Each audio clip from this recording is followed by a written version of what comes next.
Значи, немам ништо против воведување на најмалку на награда Блаже Коневски, кога некој такво нешто ќе каже, проблемот не е мој, туку е негов.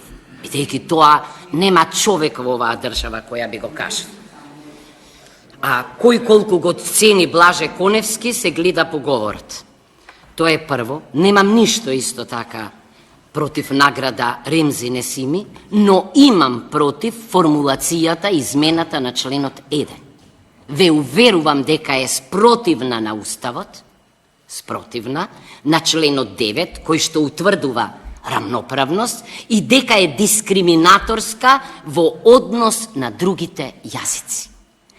Не може во закон вие овде гарантирате само билингвализам. Ова општество е мултикултурно, мултиетничко, мултилингвално. И не може во првиот член да стои македонски јазик и македонистика и албански јазик и албанологија. Не. Законите се однесуваат ерга омнес на сите други јазици. И тие се дел и од амандманот 5 и службени јазици. Не се само македонскиот и албанскиот, туку во ставот 6 и јазиците што ги зборуваат 20%. Друго е све интерпретација. Да заклучам зошто ова не може да стои вака.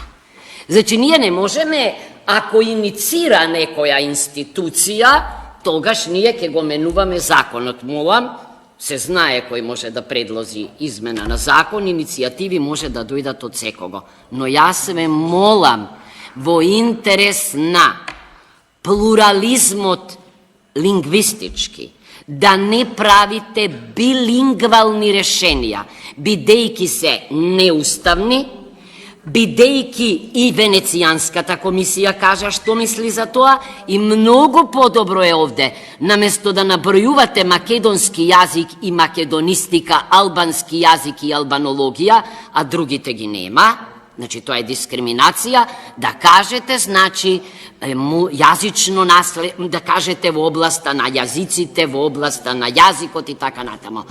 Тогаш ќе има логика во членовите што следат, било кога да се внесат и други награди. Вака излегува дека овој јазик во членот 1 го штити само македонскиот и албанскиот јазик и придонесите во него, ама нема правен основ за другите. Не можете тогаш вие да внесете, имаме ние врвни автори кои пишуваат и творат на турски јазик. Како ќе ги внесете нив кога ги нема јазикот, значи турскиот јазик, како ќе го внесете кога нема за него правен основ во членот 1? Значи, ве молам, немојте да правиме преседани. Зошто мислам дека е ова добро? Еве ќе ви кажам, веќе го кажав тоа. Како папагали повторуваме дека ние сме мултиетничко, мултикултурно, мултиконфесијално општество, само ние. Не. 97% од државите во светот имаат мнозинско население под 70%. Сите се, значи, мултикултурни, мултиетнички. Ама еве да земаме еден пример. Франција. Нели? Така велиме ние. Една држава, една нација, единствена држава, една нација, еден јазик. И во 2008 година во Франција, во членот 75, се внесува одредба дека регионалните јазици се дел од француското културно наследство. Само да кажам, во Франција има 75 регионални јазици, од кои 24 автохтони, кои ги зборуваат најмалку по 1.000.000 жители. Пресметајте колку се. Значи, ако зборуваме ние за мултикултурно и мултилингвално општество, тогаш и во членот 1 треба тоа да го апострофираме. И ве молам да се држите до Уставот.